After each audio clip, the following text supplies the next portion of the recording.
Hi everyone, it's Anne with Art on the Creek. Welcome back. We're here at our third bird painting for the month of February. And today I want to look at a black-collared dove. We have two of these that come in our yard. I don't know if it's the same two, but they always come in pairs. And one year they did try to nest. We had to discourage them because of the location they chose, but they were able to nest somewhere else where we could see them. They're such a sweet couple to watch. And once again, every time I try to go to the window to take a picture, they fly away because they can see me coming. So we're going to use another picture from Pixabay today. And let's paint a black-collared dove. Are you ready? Here we go.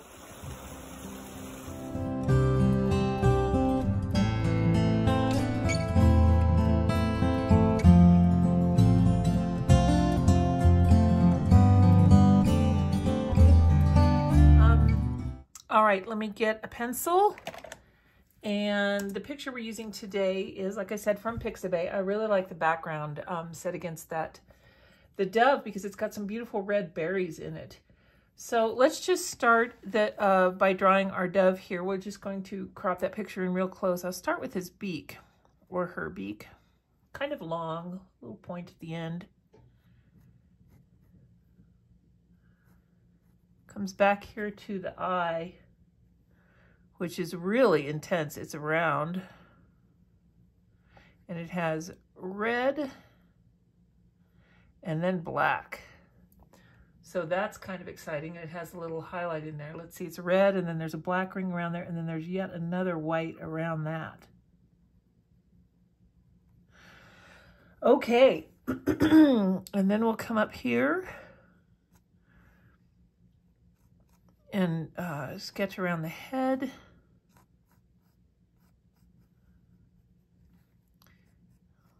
A little bit of shading right there. Beak comes down to a point, and then the lower beak is there.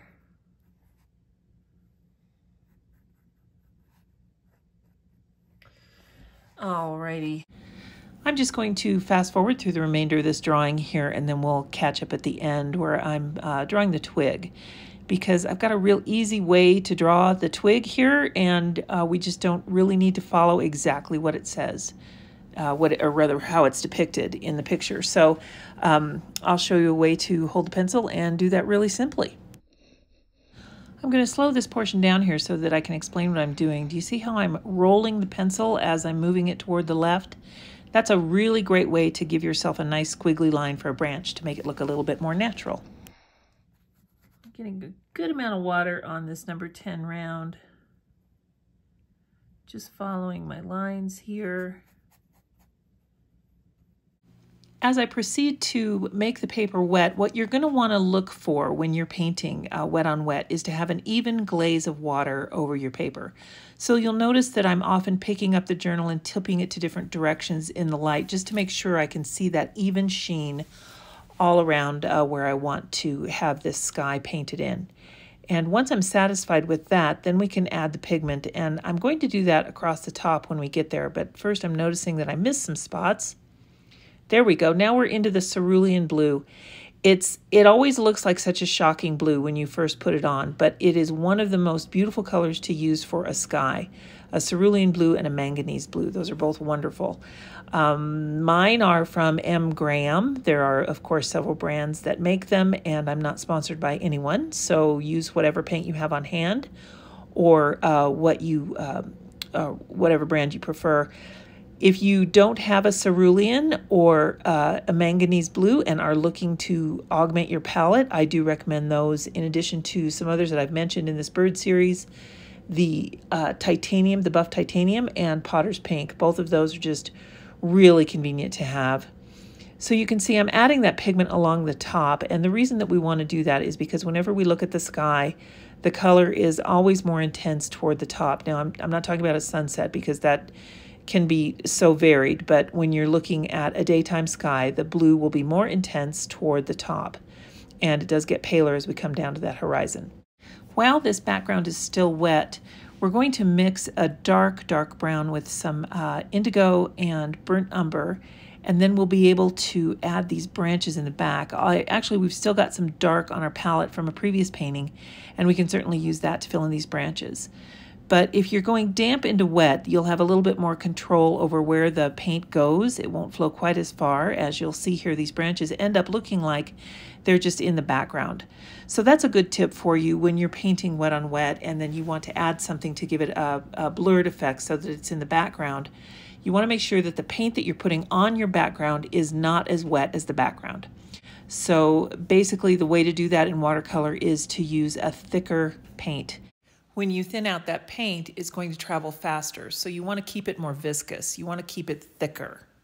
So I wanted to make sure that the pigment that I picked up on my brush was fairly thick. And I would say this was probably about the texture of 2% milk. And the background was damp.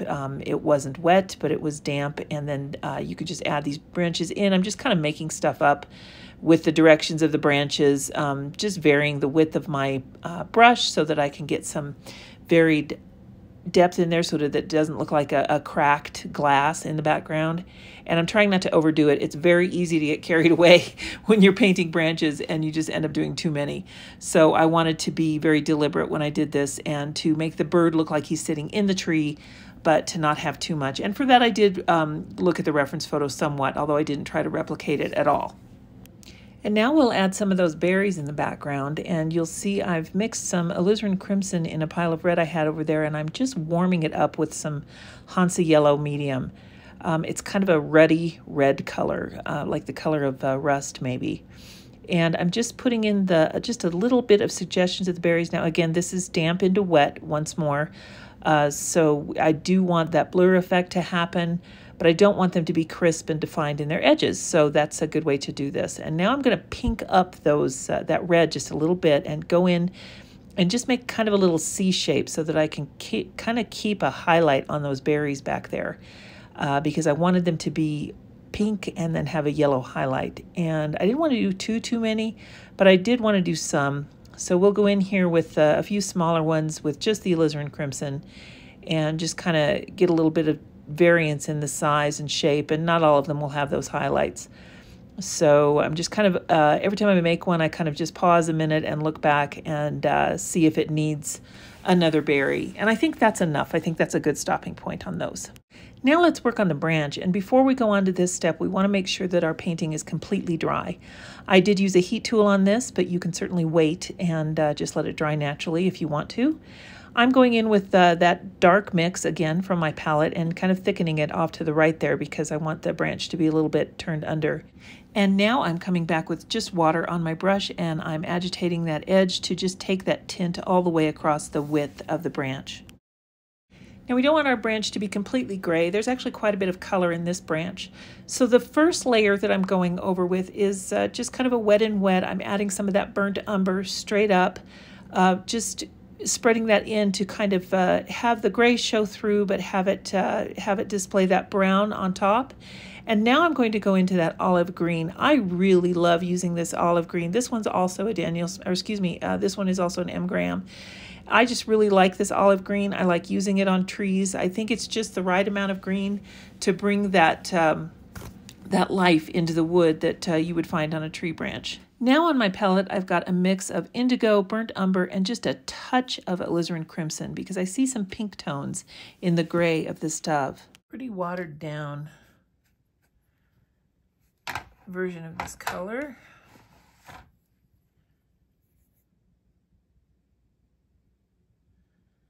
Our dove is kind of smooth. He's not, doesn't have a lot of feather action going on with the exception of these feathers toward the back. And we can really use that to our advantage and also to our frustration, as you might pick up as this video progresses. Let's just go ahead and get this base color in on the dove, and then we'll start working on some detail feathers. As I go in with the second glaze here, you'll see that I've kind of defined his jawline a little bit up there, and I'm adding some darkness to the back and just kind of trying to get this, this layer of this wing put in. And I'm noticing that on the tip of his wing, he's kind of got a little bit of blue there. So I want to leave that forefeather, the one in front, kind of open for now. And then let's try and get that cleft of the shadow in under the wing. And let's see here, we'll work around his eye just a little bit more. I'm going to be honest with you, the head kind of frustrated me. I'm not sure that I'm super happy with the way that this ended up ultimately, but I don't hate it, so I decided to just go with it. This bird was really kind of fun to paint because there are a lot of different underlying colors here. I saw a lot of pink in the overall gray, and then right now I'm adding some of that manganese blue into that gray mix because I can see just a tinge of blue in the reference photo right there in that front portion of his wing feathers. Now I want to jump ahead to his eyes so we can get a real close-up and see how detailed this part is. We'll start with that black mix of indigo and burnt umber, and we'll make sure that the mix is fairly thick. There's the center, and then there's a very fine line on the outside that is red. See, this is why bleed-proof white is my best friend. I realize I completely forgot the collar.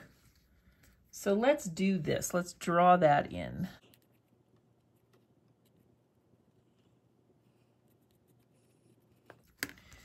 And we can paint that in right here.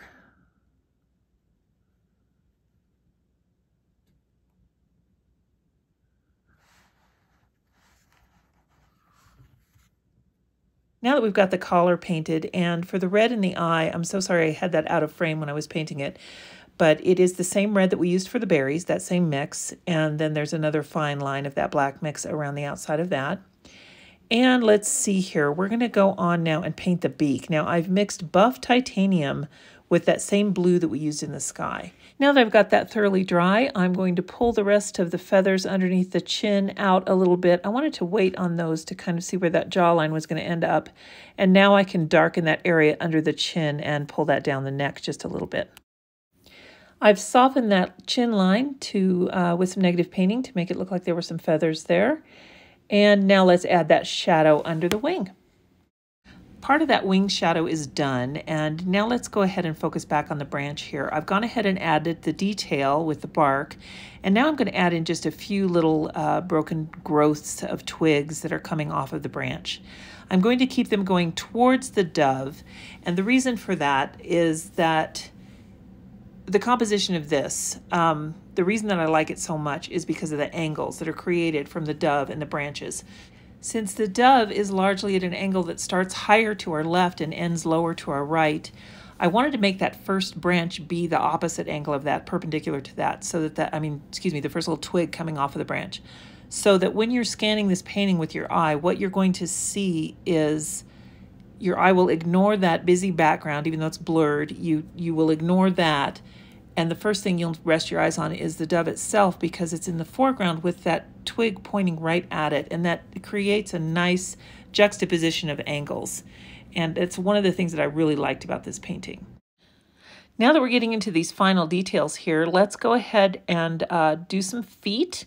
We're using Potter's Pink, and once again, we're just going to shade the area that we want it to be darkest, and then we'll get a wet brush and pull that pigment around. I've got that sped up right here so that we can see that happen in double time. And I really like doing this effect. It works out really well for bird's feet and anything that you want to be kind of round. Finally added the black details on the beak, and now we're going in with some negative painting with this bleed-proof white and getting the feathers in around the border of the black collar. This bird really turned into a long process of final details, and I think that's because he's so smooth. We have to just add little suggestions of feathers here. So I'm going in with that same mix that we did initially and just kind of got it a little bit more intense with the pigment, so a little bit less water in there, and I'm just putting in suggestions of feathers and shadows. So I'm going to skip ahead to the very end here where we're putting in the final berries. For these berries, I'm going to start out with some Hansa Yellow medium, and I've mixed it really close to an area on my palette that had some yellow ochre, so they're a little bit muddy, but that's not going to matter at all. In fact, it will add to their softness. And then this one can go right here. We'll have this be behind the branch a little bit. And another one here. Now that I've got that yellowy golden base layer in, I'm going into some of that warm red that was already mixed on the palette and just kind of tapping that in there to create a little gradient of red.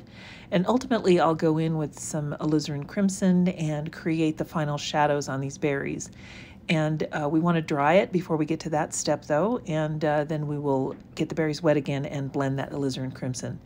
As I'm finishing up these berries, I will add a few more on the right, but I'm going to jump ahead to where we're putting the stems in. And for that, we're going to use that same dark brown that we've used before. On our palette here, so we've got a very dark brown, pretty thick on the brush. I'm going to have these connect from the back.